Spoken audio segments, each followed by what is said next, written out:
to the National Arts Club NAC at Home program. I'm Catherine Kleszczewski, and thank you so much for joining us.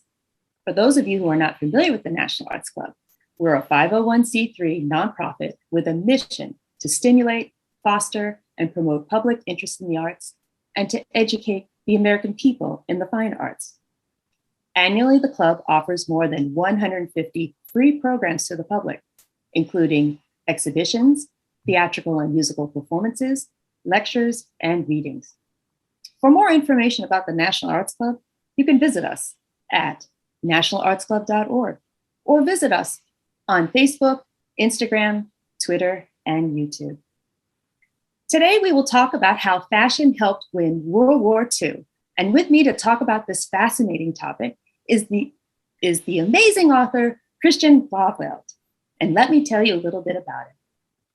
Christian Blauvelt is the executive managing editor of IndieWire, a frequent presence on TV. He is the author of Cinematic Cities, The Big Apple on the Big Screen, about New York City's history in movies for Machettes, Running Press Imprint, and TCM, as well as Hollywood Victory, about the American film industry's role in World War II. In 2021, he won a Southern California Journalism Award from the LA Press Club. Before joining IndieWire, he was deputy editor at BBC Culture. He's based in St. Petersburg, Florida. You can follow him on Twitter at CT Blauvelt. Christian's latest book, Hollywood Victory, is available for purchase. The link will be in the chat box.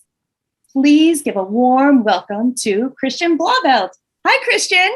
Hi, Catherine. Thank you for that lovely introduction. That was so nice of you. I appreciate it. Oh, my pleasure. Oh, my gosh. Oh, before we go into it, I want to remind our audience to please enter your questions into the chat box, and we'll try to get to as many of your questions as possible. Back to you, Christian. Oh, I'm excited about answering those questions. So definitely leave them in the chat box. And Catherine, I know we'll select a few of the best ones. But hey, thank you to everyone who joined us last night for my presentation for the film committee about my book, Hollywood Victory. And tonight we're going to be talking about the fashion of World War II.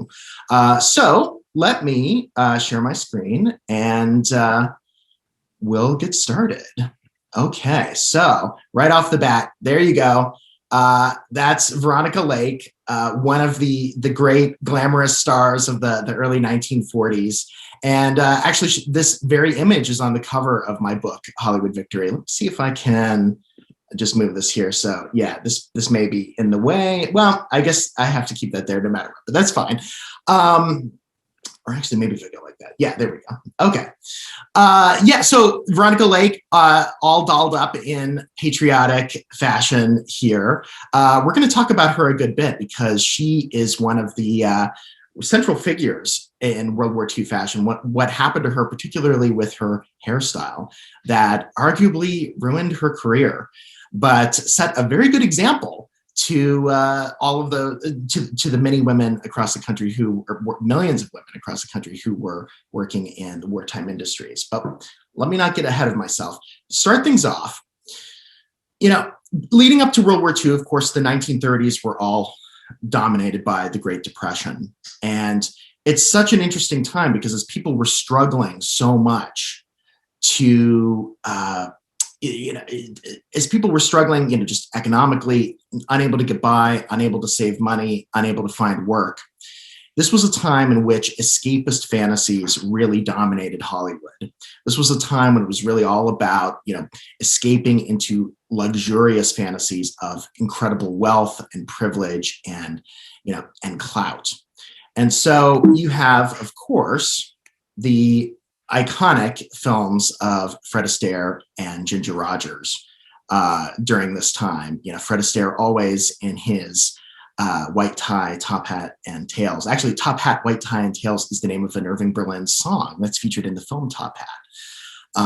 But this was, the people of the country, who were struggling so mightily, would go plunk down their 5 cents, 10 cents to go see a movie and escape into this wonderful fantasy of luxury and wealth And that was really the primary form of escapism in the 30s, was to imagine yourself in these kind of opulent environs that you would not, really find attainable in any way. And in many ways were only created by Hollywood films. And Astaire and Rogers really epitomized this completely. But as we're going to see, as we get through the war years, what people found to be escapist and how that was expressed through their clothes and their hairstyles and everything, what they really thought was desirable changed a good bit. So, we've got this model here, the tux and tails. We've also got this from 1936. This is from the Academy Award winner for Best Picture that year, The Great Ziegfeld. And, this is a film that is just all about, MGM, the studio that was most about luxury and glamour, just pouring it on completely. Just look at all of these incredible fabrics, just mountains of fabrics here, practically. People just decked out completely. They've actually got a starscape background. It almost looks like, a wedding cake. It looks like something that's a confection. And that really defines so much of the 1930s aesthetic, even though it was a time of such deprivation and hardship. One of my favorites, actually kind of along these lines, where, you see Cary Grant here. He's actually wearing a tux and tails, white tie as well. Actually, so one of my favorite films for just the costumes of the period is Bringing Up Baby from 1938 with Cary Grant and Katharine Hepburn, directed by Howard Hawks. And the outfits that Katharine Hepburn wears in this are just like out of this world, like almost literally. Like, this is a gold lame dress that she's wearing here with these almost alien-like, extraterrestrial-like sort of frills going around her head, almost like they're antenna, or she's like receiving, beacons from something. It's so unique, and really every one of her outfits in that movie is just incredible. And it's the kind of thing that, really people would look at this and really kind of revel in the opulence of it, the extremity of it. But in the 1930s, we had a couple of other different strands that were starting to bubble up as well. There's Marlene Dietrich on the left here. In 1930, her first Hollywood film for Paramount was called Morocco. And in that movie, she wore a male tuxedo. She dressed up like a man and, white tie, top hat, and tails, and basically began this fascinating project across much of her career of blurring gender boundaries. And, this is the kind of thing, like, she was obviously a sex symbol. She was the height of glamour, but she, throughout much of her career, would do it a little differently and a little bit more personal to her and a little bit less of what was expected of women at the time. And on the right here, you have the great dancer Eleanor Powell, who throughout the 1930s, also shook things up a bit. Like, she is unique in that she often did not dance with a partner. Sometimes she did. In fact, we're going to see a clip of her dancing with Fred Astaire in a few minutes. But she often just danced by herself, which is something that, Astaire often did too. And she often, didn't wear full-length gowns, with skirts, and she often would wear long pants, sometimes with kind of like a military theme, or in this case, a very short skirt. And these two women here, I think we see some of the strands that will develop further during the war years, where very feminine clothes for women begin to recede a bit and become a little bit more gender neutral almost. And then also, as embodied by Eleanor Powell here, like more active wear becomes the norm during the war years. So just to show, like, you had that shot earlier of Fred and Ginger dressed to the nines. Now, this is Eleanor Powell and Fred Astaire dancing in the film The Broadway Melody of 1940. And I'm going to play this clip real quick because I think it's really interesting just as a transitional moment.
So that's one of my absolute favorite movie musical moments. And it's funny, if you watch the film That's Entertainment from the early 70s, that was sort of an MGM compilation film of some of their best movie musical moments. Frank Sinatra introduces that very clip by saying, "You can wait around and hope, but you're never going to see the likes of this again." And it's hard to say that he's wrong, to be quite frank.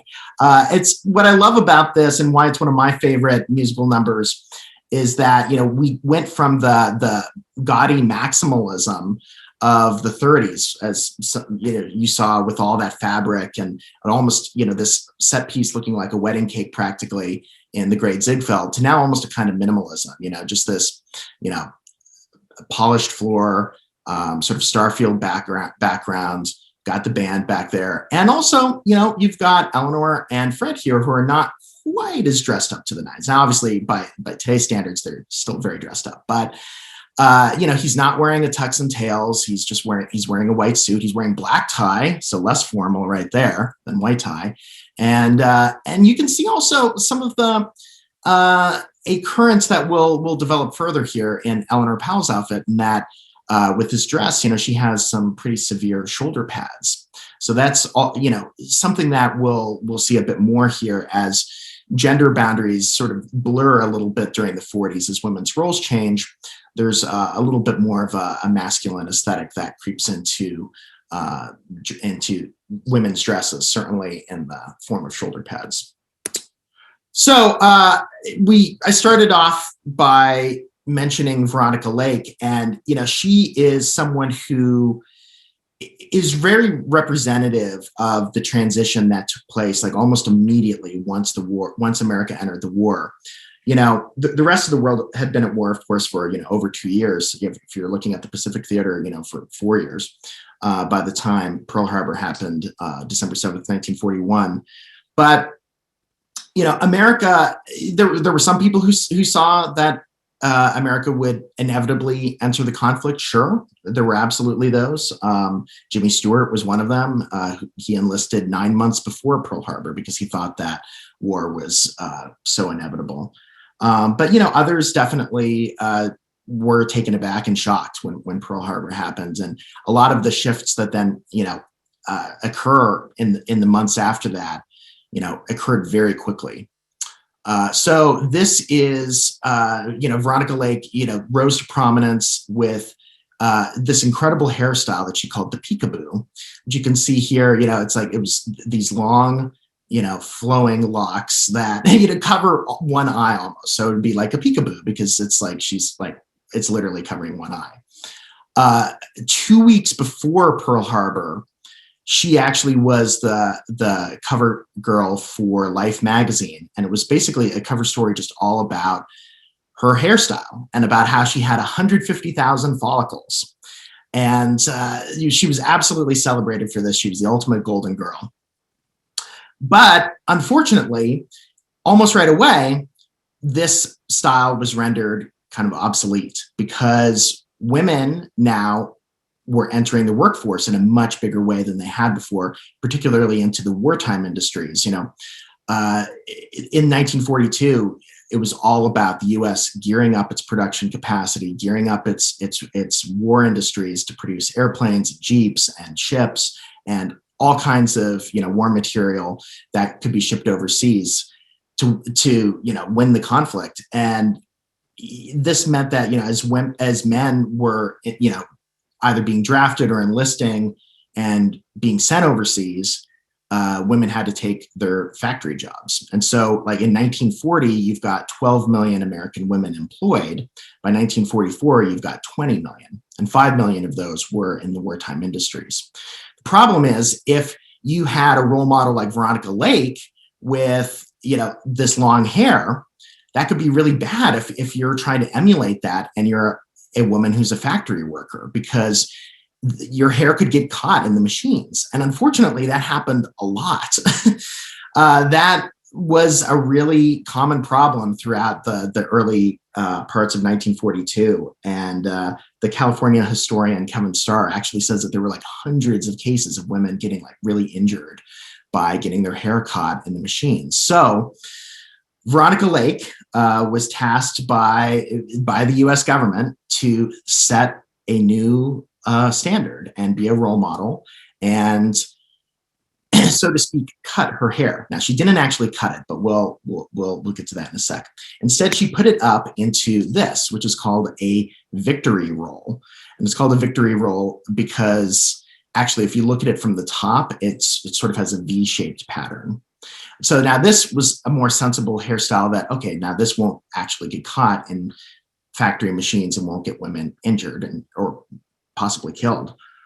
And so she actually said in an interview some years later after her stardom had faded that like instantly, as soon as she first sported this new victory roll hairdo in the film So Proudly We Hail in 1943, that the accident rate for women getting their hair cut in the factory machines went down 22%. But the unfortunate thing about this was that her hair really was her fortune. That was what got her on the cover of Life magazine. So actually, she essentially was no longer employed after these first few movies where she wore the victory roll. Like the thing that had really made her unique and distinguishing had been lost. And so even though she had not cut her hair, she could still wear it down. She just wasn't supposed to because of the time. And so kind of Hollywood moved on and audience interest moved on. And she basically lost her career on account of a hairstyle. But, you'll see like throughout a lot of the images that we present here that a lot of the, most of the women that you'll find like after Veronica Lake don't really have very long hair at all. I mean, like maybe mid-length, sort of like this. This is Greer Garson and Teresa Wright on the set of Mrs. Miniver. But from here on out, short hairstyles are the norm. And, you'll see here, like, so we saw Eleanor Powell in when Dancing Begin the Begin and Broadway Melody in 1940, she was already having a little bit more masculine of a look with the shoulder pads. Here, Greer Garson and Teresa Wright have those as well. And this is emblematic of the style of clothing that would really dominate during, on screen during the war years, very functional. Being functional, being, utilitarian was really the way to go. Women would often wear these short jackets, mid-length skirts, rarely full-length gowns, sometimes would wear pants. But it was more, and these are outfits that are often kind of like earth tones, almost military colors, in a way, just to not really necessarily reflect what was happening at the time, but just because this is a time when, materials are being rationed, including, items required for haute couture, and simplicity is just the way to go. And when you watch a film, Mrs. Miniver, which is in many ways the first great home front film of World War II, you see that all throughout. It's like, this is not like the glamour of the 30s is very much in the rearview mirror. And yeah, here they are again as well. This is such a great movie, and and it's an interesting thing because I feel like Greer Garson in many ways was celebrated as a great beauty in her own right, and yet that was never really quite presented that at the forefront as much in her movies as some of the other actresses of the era. Same with Teresa Wright. They're really, with them, their acting comes first and foremost. And Greer, I mean, most people wouldn't even know, but she was a redhead, and most of her films are in black and white, so that doesn't even come across. But she really became the epitome of kind of like the wartime mother and homemaker, and the person really keeping the home front safe and secure while the men are away and the war is being fought. And then, of course, by the end of the 40s, or by the end of World War II in 1945, rather, you have perhaps the apex or the end state of this sort of more masculine trend in women's clothes with Mildred Pierce and Joan Crawford wearing her iconic shoulder pads. But this is again a matter of form following function, because this is the story. Mildred Pierce is the story of a career woman, of someone who has to, she's a single mother. She has to make her way in the world to support her daughters, and she has to become a career woman and make money for herself and occupy places that had traditionally belonged just to men. And so having the suggestion of a more masculine sensibility in her clothing kind of made sense, since she was occupying these places that had really belonged just to men beforehand. It's a great movie, and it's one that modern feminism had not coalesced at all by the time this was made in 1945, but I think really is worth looking at as a precursor in many ways. And it's just such a good story. It really takes you for a ride. So talking about I mentioned that women took jobs that men had previously had during the war years, and certainly factory jobs. Obviously, Rosie the Riveter comes to mind, but there are a few films as well that actually depict women in combat, which I think is so interesting. And one of my favorites is Edge of Darkness. It's this Louis Milestone movie from 1943 that's about the Norwegian resistance. It's about a resistance cell in a small Norwegian town that is trying to fight back against the Nazi occupation. And what's so great about this is that Anne Sheridan is a fighter and presented, as an equal to and alongside the men of this town, without really much regard for the fact that she's a woman. She wields a gun. She kills people. She wants to defend her home and reclaim it from the Nazis. And the fact that she's a woman, she's not going to be denied. So again, all throughout the movie, very functional clothing. She wears pants.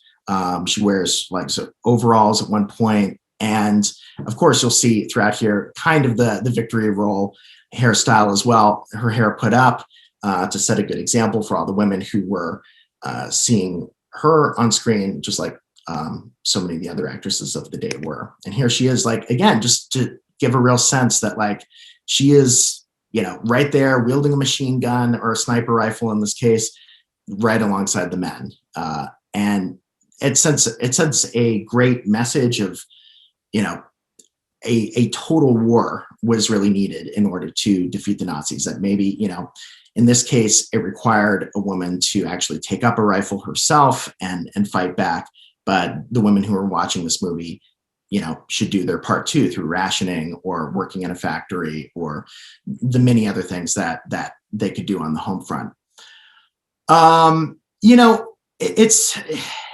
That is such a good movie. I have to say, Edge of Darkness. Really check it out. It's on TCM every now and then, but it was directed by Lewis Milestone, who famously did the great anti-war movie, All Quiet on the Western Front in 1930.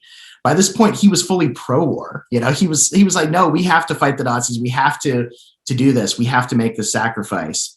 And I think that the fact that it even shows a woman fighting in this way is really meaningful. You sometimes think of stuff like, the Hunger Games or, as being like such a trailblazer or a trendsetter. But no, actually in 1943, you've got a woman who's taking up arms and fighting in her own way as well. Now, to completely shift, here is a little glimpse back into the 30s that we had talked about, the extreme glamour and luxury of that era epitomized in this 1937 glamour shot of Hedy Lamarr. This was a promotional still for the film Algiers. Now, she was kind of the epitome of that 1930s glamour that we talked about, which is so rooted in luxury and a sense of just, practically otherworldly wealth. She, of course, always kind of made fun of her glamorousness, and even said something like, "It's not difficult to look glamorous. All you have to do is stand still and look stupid." Of course, I think she's being very hard on herself there, because actually there's way more to being glamorous than just that. But she was always very self-deprecating, and of course, as many of you may know, if you've seen the great documentary Bombshell, the Hedy Lamarr story, which I highly recommend, she was an accomplished inventor as well, and created this whole frequency hopping technology that could have really helped guide torpedoes for the Navy during the war. It ultimately wasn't used.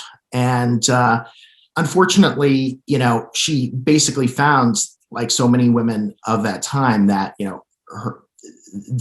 the patriarchy, so to speak, only really valued her for her beauty and not for her intellect and the other things that she could offer. Even though those things now we can recognize, wow, the frequency hopping technology that she created, I mean, that helped to, bring about cell phones and Wi-Fi and all of that.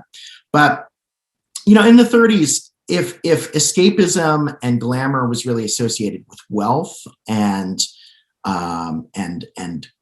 luxury, by the 40s, by the time that, the war is really up and running with America's participation in it, and, young servicemen and women are being sent overseas to various exotic ports of call, the next real phase of that escapism would not be luxury or wealth, but it would be more like exoticism.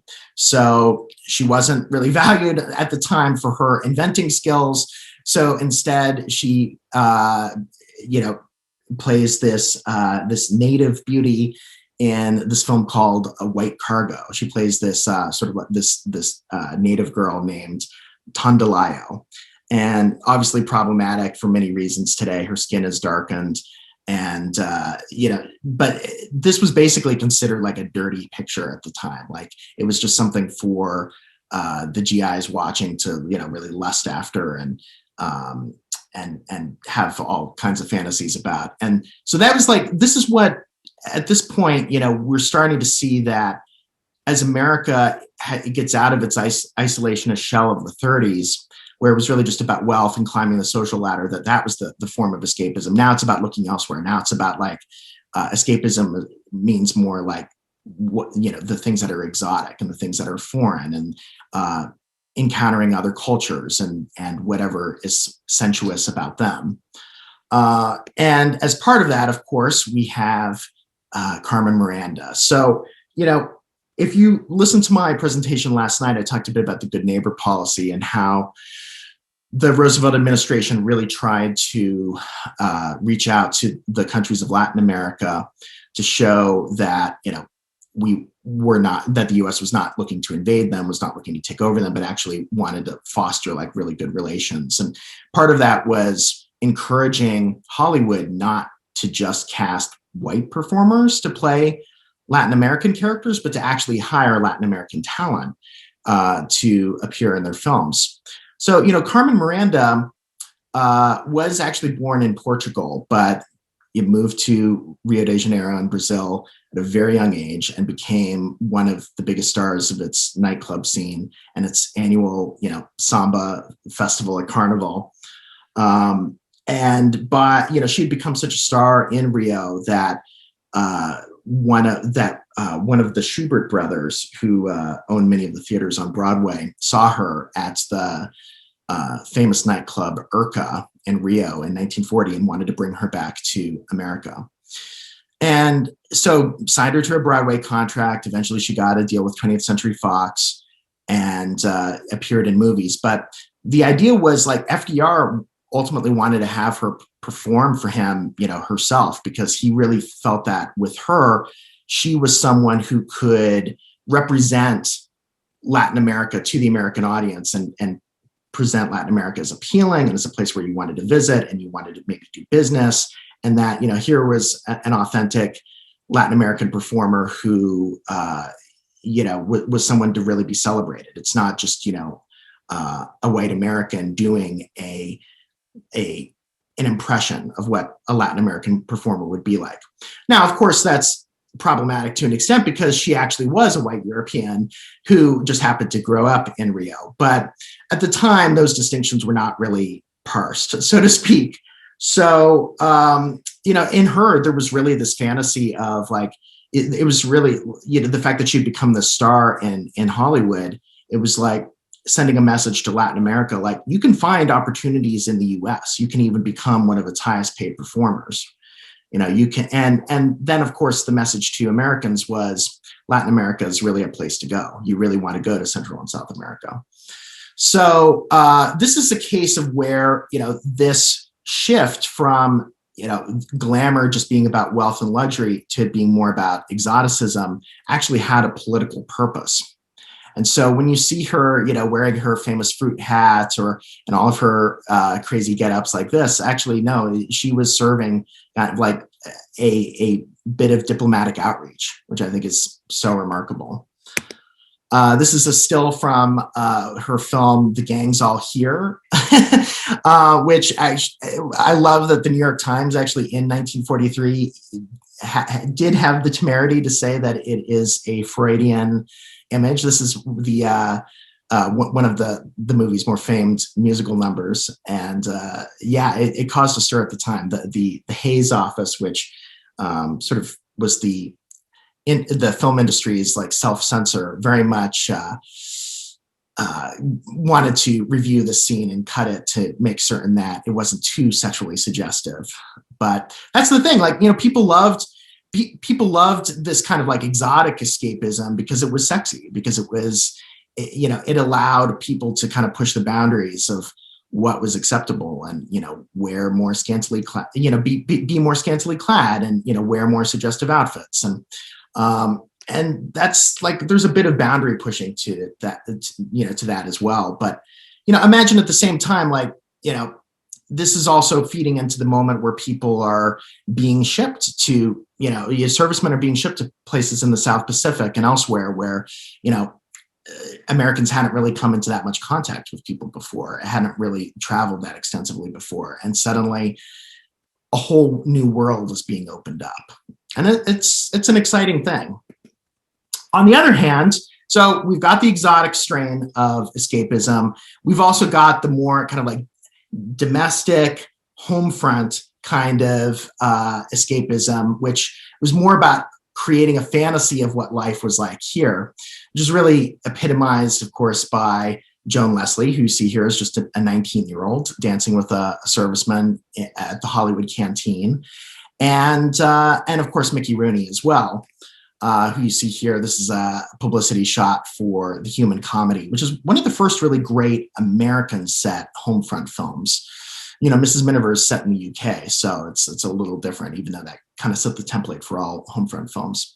You see Marsha Hunt here on the left, Donna Reed on the right, people who would be very much associated with the idea of all-American domesticity. And Mickey Rooney certainly was that. It's about, so this is the kind of thing like people might want to have escapist fantasies about exotic other cultures where servicemen and women might be stationed, but then a lot of the actual servicemen and women abroad might want to see these home front films that made them remember what they were fighting for and what might be waiting for them upon their return. So, as you can see, like everything that we've talked about so far has been a very kind of white dominated image. And, unfortunately, I mean, Hollywood has the issues of like inclusivity and diversity that we've been talking about a lot in Hollywood over the past few years, are things that have been discussed ever since the beginning of the industry practically. And one of the things is that, in the 40s, there finally was like a real incentive, and the Roosevelt administration like met with the leaders of the studios to say, hey, you have to include the Black audience. You're just making movies for white people, basically.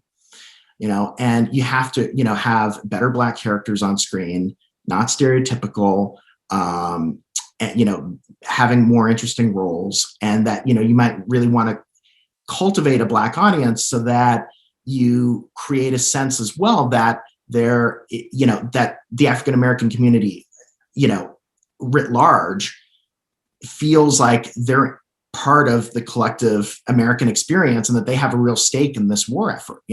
Why should they fight a war where, for a country that doesn't even protect them or give them basic civil rights?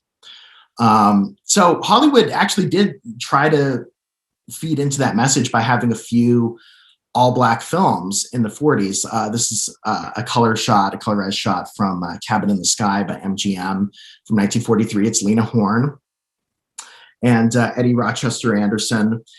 And, this is a really remarkable thing because, Hollywood was, we often like to think that it's a very progressive place, but in most respects, I don't really think it is. I think, certainly in its boardrooms, it's never really been progressive. And at many levels of its production assembly line, so to speak, it really hasn't been either.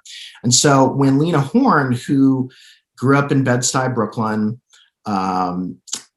really started out as an entertainer at the Cotton Club in Harlem, was spotted by a talent scout for MGM performing at the Trocadero in LA. When she got her first contract with MGM to appear in a scene of this movie called Panama Hattie, none of the hairdressers or makeup people at MGM wanted to touch her, wanted to work with her at all. They didn't want to touch a Black woman's hair. They didn't want to work with a Black woman at all. And so thankfully, setting a good example to, which was sorely needed, to these horrible, racist employees of MGM, the head of makeup and hairstyling at the studio, Sidney Gilleroff, actually said, I myself will style Miss Horne's hair. Now, Sidney Gilleroff was one of the most influential hairstylists of the 20th century. He is the one who created the Louise Brooks bob. He created, he made Lucille Ball dye her hair red. He first, came up with that whole henna rinse approach for her. He gave Claudette Colbert bangs. He had created some of the most iconic hairstyles for women, and now he was going to work with Lena Horne himself. Like if his underlings, his racist underlings, didn't want to, he would work with her himself.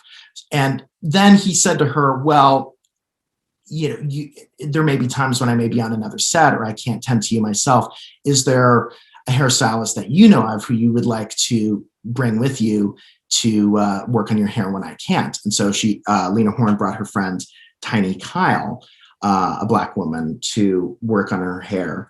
and when Sidney Guilleroff himself could not. And actually, it was great. Guilleroff went out of his way then to ensure that Tiny Kyle ended up being the first Black member of the Makeup and Hairstylist Guild. And that was largely thanks to Guilleroff, who you see here. This is him in the 40s, actually. So Sidney Guilleroff, he died in like the mid 90s. And he actually named his son John after Joan Crawford, because John was so close to Joan and he was so close to Joan Crawford. He named his son after her, which I think is fascinating, but such an interesting man. You could do an entire one of these presentations just on Sidney Guilleroff for sure. Anyway, with Lena Horne, it's interesting. I mean, there had certainly been Black stars before her. In fact, Film Forum just had this great retrospective of Nina Mae McKinney, which, really presented her as like sort of Hollywood's first stab at having a Black movie star in the late 20s, early 30s. She was in King Vidor's Hallelujah. But Lena Horne, I think, is interesting because the glamour is really played up for her and in a really meaningful way. And, she ultimately wasn't given that many opportunities in Hollywood. In fact, she was really just in these two films, the one that I had a still from before, Cabin in the Sky, and this one, which is Stormy Weather for 20th Century Fox. And, because the sad thing is that even though there was this real impetus in the 40s to feature films with all Black casts and really cultivate that audience, of course, as soon as the war is over, that completely went away. And so her career really dwindled and she returned to the stage. But we'll get back to her a little bit more in a moment. One thing I want to really talk about here as well is the rise of youth culture in a really meaningful way. Youth culture is something that I think, really creates a singular identity whenever you have, really because of the mass media. And so for the first time, like you have, an entire nation of young people kind of dressing the same. You have the Bobby Soxers of the 40s, they're there in their socks and flats. And this is actually a shot outside the Paramount Theater in New York City in October of 1944. They're waiting to see Frank Sinatra. And at that time, Frank would play like 5 shows a day, and the Paramount Theater would not be cleared. So some of these Bobby Soxers would just be standing outside there, or either waiting to get in, or if they did get in, they would just stay in the seat and like stay there for all 5 shows a day and just lose their minds, basically. This whole concept of, people just being kind of like young girls in particular, really fixating on, a young heartthrob musician. There had been some aspects of that in the past. I mean, in the 19th century, there was Franz Liszt, who had a similar kind of following in a way. But Sinatra was really something new. And the kind of nationwide fervor that he inspired is really unique. In fact, his publicist, to play into this, outside the Paramount Theater would park an ambulance just to indicate that, an ambulance might be needed to resuscitate some of these girls if they were to, lose consciousness because of just how obsessed they were with him and their hysteria over him.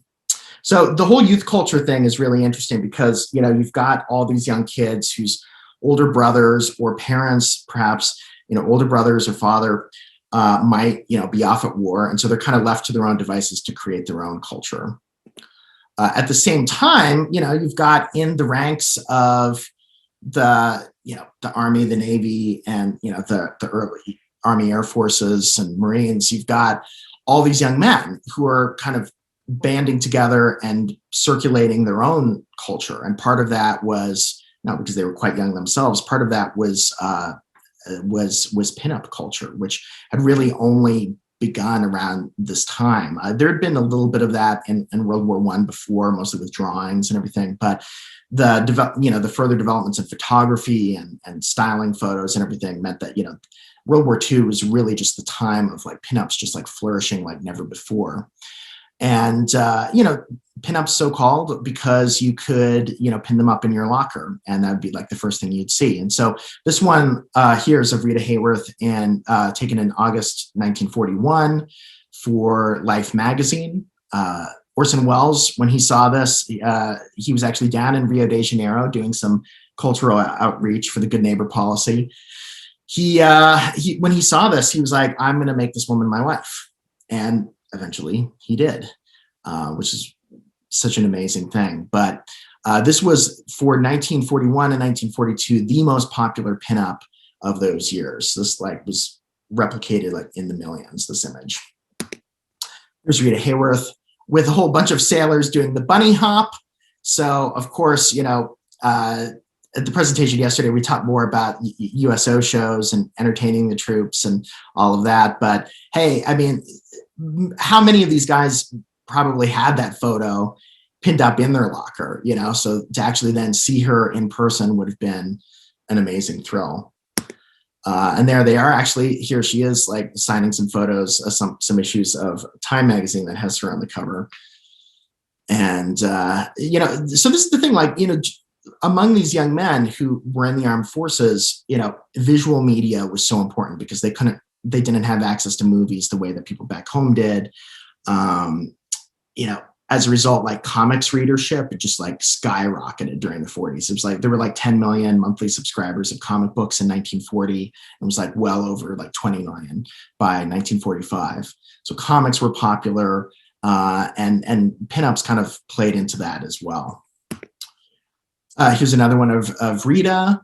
Rita is such a fascinating figure because her father was from Spain. He was of Romani descent, which more colloquially people would refer to as, the Romani people as gypsies. And when she, was first trying to make it in Hollywood, there was a real impulse to try to make her more Anglo, so to speak, to work on her hairline and use electrolysis to give her this very, sculpted hairline that seemed more like what an Anglo-American woman would have.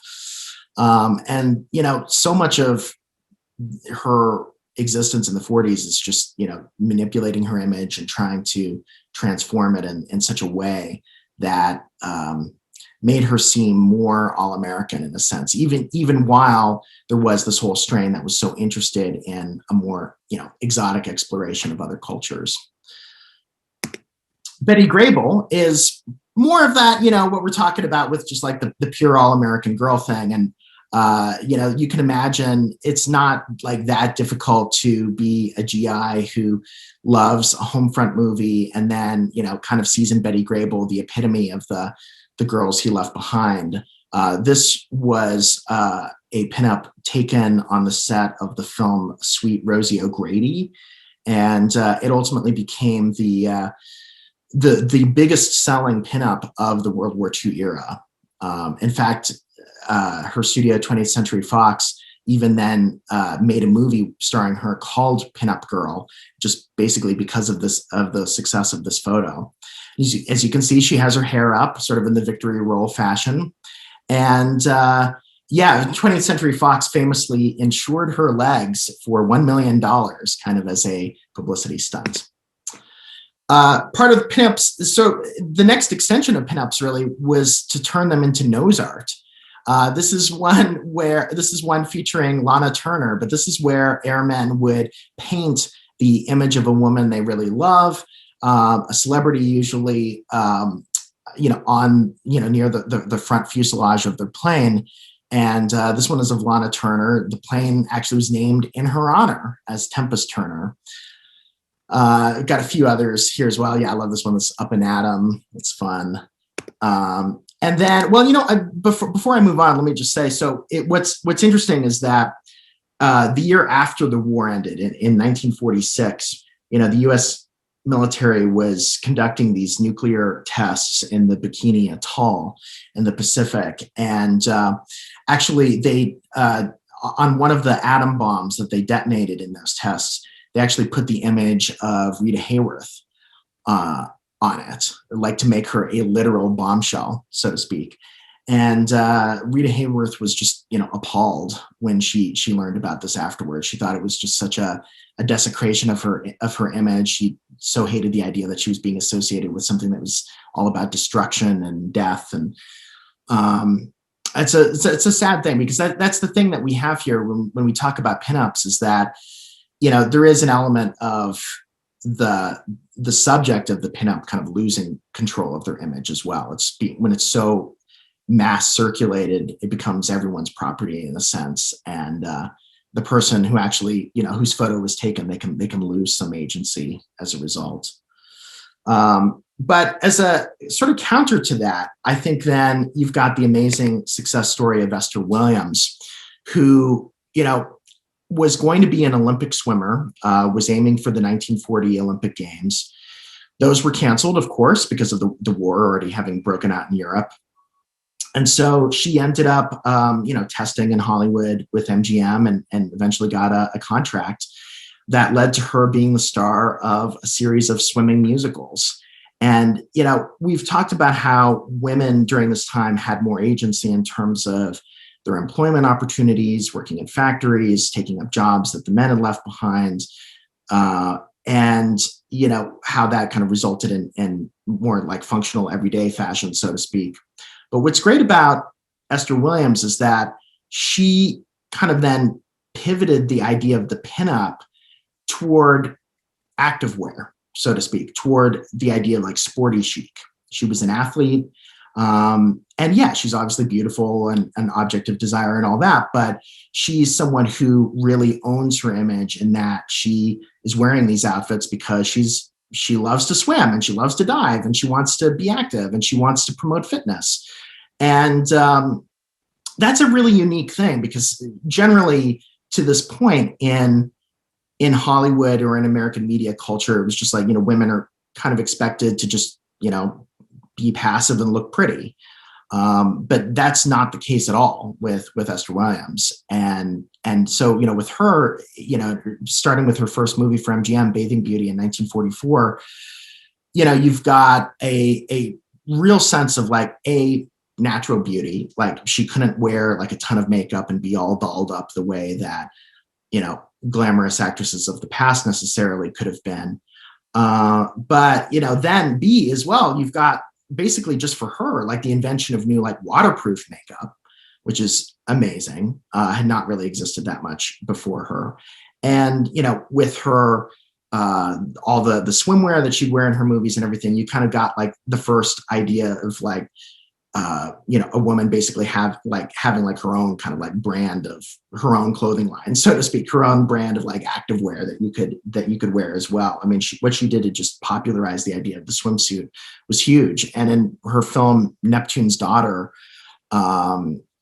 she actually plays an entrepreneur who's a swimmer and famous for that, but also does have her own line of clothing and has made a fortune off that.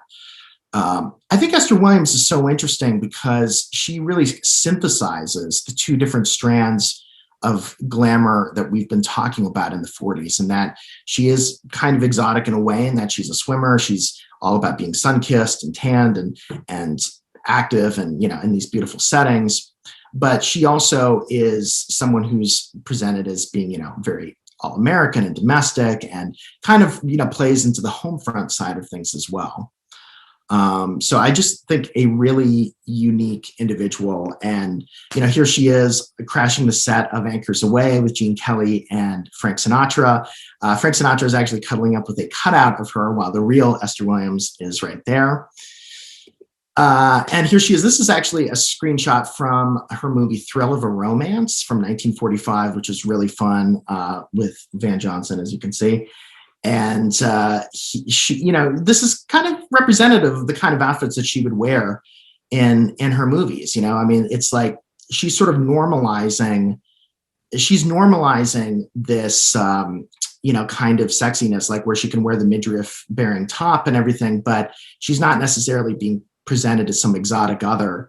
This is just like a normal thing. This is just what a young, active woman wears. And that's really unique. I mean, of course, when you get into the 50s, there's a huge backslide on a lot of this, and that, for the role of women, suddenly all those jobs that were made available to them in the 40s are no longer there.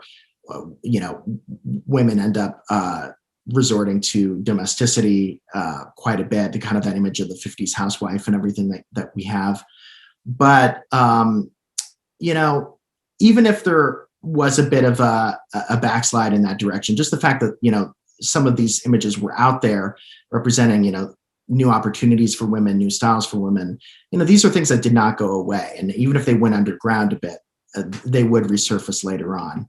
But I do think that, when you think about a time like World War II and how transformative it was, it is, and for so many periods like that, where you have a real transformation to the society writ large, it is unfortunate that very often the things that do take a real back step, that really do, that where progress does not seem permanent, are with women's rights and also, with civil rights, racial equality as well. And so, while we're talking about the pinup, I think we do need to end here real quick just to talk about, Lena Horne again. Like, Lena Horne was basically the only pinup who was manufactured on a massive scale for African-American soldiers during the war. MGM, this is, like characteristic of the kind of pinup image that MGM would have helped to, mass produce. But the fact is, like, Black soldiers were basically not allowed to have pinups of Betty Grable or Rita Hayworth or any of these others, and if they did, they could even they could suffer official sanction from their superiors. They could even suffer, violence from their white fellow servicemen. That's one of the really unfortunate and horrible things that isn't talked about as much during this time, was just how much violence there was from white servicemen against Black servicemen during this time. And so, to play it safe, if they wanted to have a pinup themselves, they would need to just have Lena Horne's image. And, Lena Horne wrote quite movingly about this in her later years, about how it was like she was not, she was basically the only pinup that was available to them. Like, the African-American soldier did not choose her. She was chosen for them. And that's a really moving thing and a really sad thing, but it shows, like, that was kind of the mentality of Hollywood back then, which was like, there's just one, African-American starlet, and that's it. And that's unfortunately an attitude that, lasted for a very long time. And I think it's the thing, like, when we look at how the fashions, the styles, everything culturally changed during this time, it is important to remember as well, like, some of these things, some of these advances did not stick. And, like, yeah, it was, it's horrible that she was the only pinup for African-American servicemen at this time. But, in many ways, there would not even be a replacement for her once she left the studio system. There would not be for some time. So, especially when it comes to women, especially when it comes to race, it's never a straight line toward progress. And I think it's important to just remember that even though a period like this can be so transformational, there are those areas where there are setbacks afterward as well. And it's something for us to think about too, as we're coming out of this pandemic. So much about our society has changed, but, will the things that go back to the way they were, are those things that should really go back to the way they were? I don't know. But it's something for us to think about. And Lena Horne is someone I think we should always be thinking about in that regard, her story and what it means as a cautionary tale about Hollywood and what it means to find success there. So with that, I'd love to take some of your questions. Catherine, do you want to, have you been collecting some questions? Do you want to? Yes. Oh my goodness. I have to say, this is a very lively group. I mean, we have two different camps. One is, on the other hand, they're like, well, what does this have to do with fashion? And the other one's like, of course, this has everything to do with fashion because it's Hollywood. So, I guess my question, before I get to the questions, I would like to ask one question for you. And I want to know, what was the most surprising thing that you discovered during your research? Ooh, I think I think it's just the most surprising thing to me is about how there's so much self myth making in Hollywood that you need to truly double check, triple check, quadruple check every story, because there are so many lies and so much misinformation circling around, often, created by the people, in question, just to tell tall tales about themselves, that it's a very slippery subject. You really have a lot of verifying to do. So, I knew that to some extent going in, because Hollywood loves to tell stories about itself, but just the extent to which that verification needed to be done, I think that did surprise me. Mm-hmm. Okay. There was a question early on in the presentation when you showed the clip of Eleanor Powell and Fred Astaire. How many movies were they in together? Oh, very few. In fact, I believe that's the only time that they actually ever danced together in a movie. Eleanor Powell and Fred Astaire. Yeah, so after the Fred and Ginger era, after he stopped really making movies with Ginger Rogers, he'd make one more called The Berkeleys of Broadway in the late 40s. From there on out, he went through a whole succession of partners, who he was paired with. But a lot of times in his movies from the 40s and into the 50s, he would just be dancing by himself. So that pairing of him with Eleanor Powell is unique because she often just danced by herself too. So offhand, that's the one that stands out to me as being like, if you want to see the two of them, like two of the best of all time together, you got to see that one. Okay, great. And another question was about the red lipstick with Elizabeth Arden. Someone's doing a research project on that, and they want to talk a little bit about that. Interesting. Yeah, no, that's the thing. Like, so during the 40s, a lot of cosmetics really were not available because some of those materials needed to be, were required for the war effort. So some bits of makeup like lipstick and rouge and all were not available as much during that time. And that's part of what plays into the whole idea of like natural beauty is becoming such a popular thing during the war years. But in terms of anything more specific about that, please give me their email and I'm happy to talk further. Okay. And then there was another question about, did Esther Williams ever market a range of waterproof makeup with any of the main cosmetic brands? And do you know who was her makeup artist on her movies, as she looked impeccable underwater or out of it?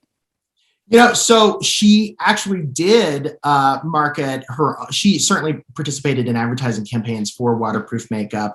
I don't think she ever actually did have her own line of waterproof makeup. She did have her own swimwear line.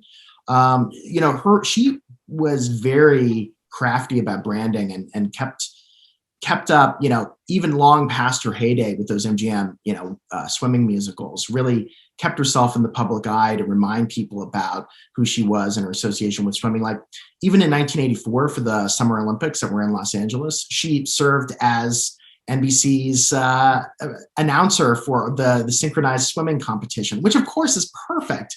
That's exactly, what she should be doing.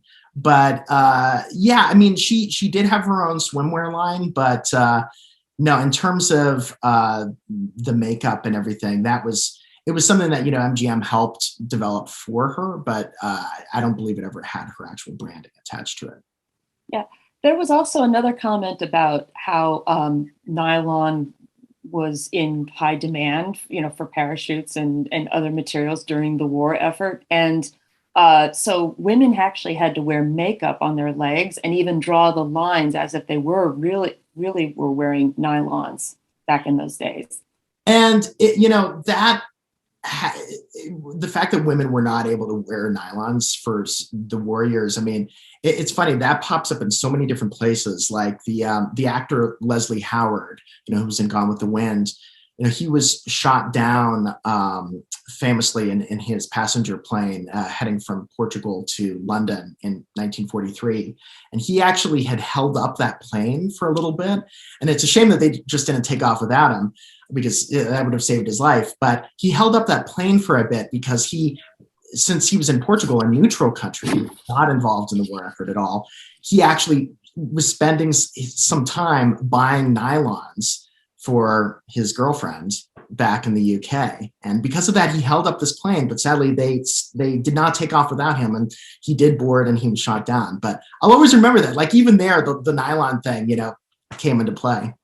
Yeah, and I also heard many years ago during that time when movie stars would wear makeup, and after they did their scenes, they would actually go home with the makeup on, and they realized how good they looked, so they just kept wearing it, and they just like actresses kept taking the makeup home with them, and I guess that kind of popularized makeup. Wouldn't you say that's true, or do you think it goes beyond that, like maybe even before World War II?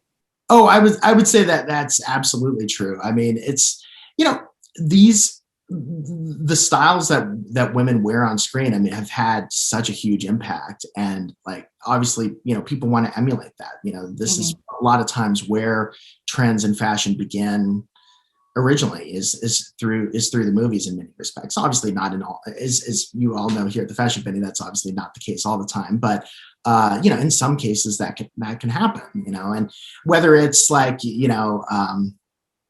Monica's haircut on Friends in the 90s, or the shoulder pads that Joan Crawford and Teresa Wright and Brie Larson are wearing in the 40s. I mean, these do have an influence on style, and certainly makeup played into that. I think you see the amazing, partly the way the makeup that women would wear on screen, were calibrated for the lights and the camera, if it was styled and if it was set up in just such a way, with the light and shadow and everything. I mean, so you can't quite replicate that in real life, but it definitely played a role in popularizing just cosmetics as a mass market commodity. Yeah. Where did the shoulder pad style come from? I know it started, I guess, in the 40s, but it came back later in the 80s. So going back, can you explain how that came about? Maybe was it a particular designer, let's say? No, I don't think it was a particular designer. No, it seems like it was bigger than that. It was really just this. I think it is rooted somewhat in that blurring of gender identity that you see a bit during the 30s. The Marlene Dietrich, wearing the tailored tux type look, where it's like a woman wearing a man's outfit, and then taking elements of that and feminizing them a bit, so that it's definitely women's clothing, but it has this it has this these boxy shoulders, this very squared shouldered look, which is a little bit more masculine in a sense. And so I think the 80s were this time as well of women really taking much more power and assertiveness and agency in the workplace. And it kind of throws back to that time, in a lot of ways, that's like the biggest decade for women in, just a workforce that you'd had since the 40s, probably. So the fact that, that would come back in such a big way then isn't hugely surprising to me, but it is interesting. Yeah. I mean, like when you look at Joan Crawford and Mildred Pierce, you don't necessarily think, oh yeah, it's a style that I really want to emulate. But no, people have. I mean, the thing is, Sidney Gilroth named his son after Joan Crawford. So I mean, like people, even if it's a little surprising that these things become so popular, no, they definitely have an audience and they resonate with people. Yeah, actually, a lot of our audience members are asking about high heel shoes, and maybe you can talk about that a little bit. Yeah. So, high heel shoes were not hugely, were not at their zenith during the war years. Let's put it that way. Functional was always the way to go during this time. So flats were much more in vogue.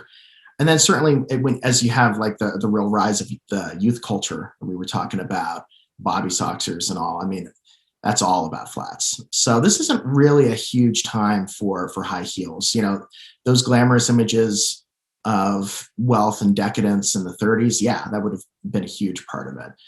Some of the more exotic images that you have from the 40s, from the war years, sure, that could be part of it too. Definitely Carmen Miranda will be wearing high heels.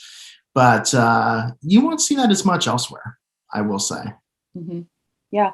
I loved the part about Lena Horne and about I didn't realize how much of an icon she was, and she I mean, I used to see her all the time, like in commercials and stuff, and like, here she's in concert, and I'm like, who are you? But it's so wonderful to see that I mean, you explained the pinup, you explained all the different aspects of what was going on in Hollywood, and I think it was just basically, I mean, would you agree that it's basically so that the soldiers can move on? It was something to motivate them so they can win the war. Oh yeah, definitely. I mean, Bob Hope always had that joke, like whenever he'd parade out some starlet at a USO show, he'd always say, you know, here's who you're fighting for. And yeah, it's exactly that. It's a glimpse of home. But it's a you know, it's something to aspire to, you know, inspire you and to think like, wow, this is, you know, what could be waiting for me back home in a very aspirational pie in the sky, total fantasy kind of way. Yeah. And I want to ask, what are you working on next? You know, actually, at the moment, I haven't chosen my next project. I've been so in 1940s land at this point that it's kind of hard to think about anything beyond that. But I would assume that it would be something something to do with classic Hollywood because I love this whole period so much. I mean, the 1940s are my favorite movie decade by far. But we'll see. It'll be something special. But I'm not gonna force it. I'm gonna wait for the idea to strike and really develop it into something good. Okay, that's great. I wanted to remind everyone that Christian's book Hollywood Victory is available in the chat box, and is it also available in other places too? Yeah, I mean it's basically wherever books are sold, Amazon, Barnes and Noble. Yeah, I mean, I'm sure would just as good. So yeah, just search for Hollywood Victory and you'll be able to find it. No problem.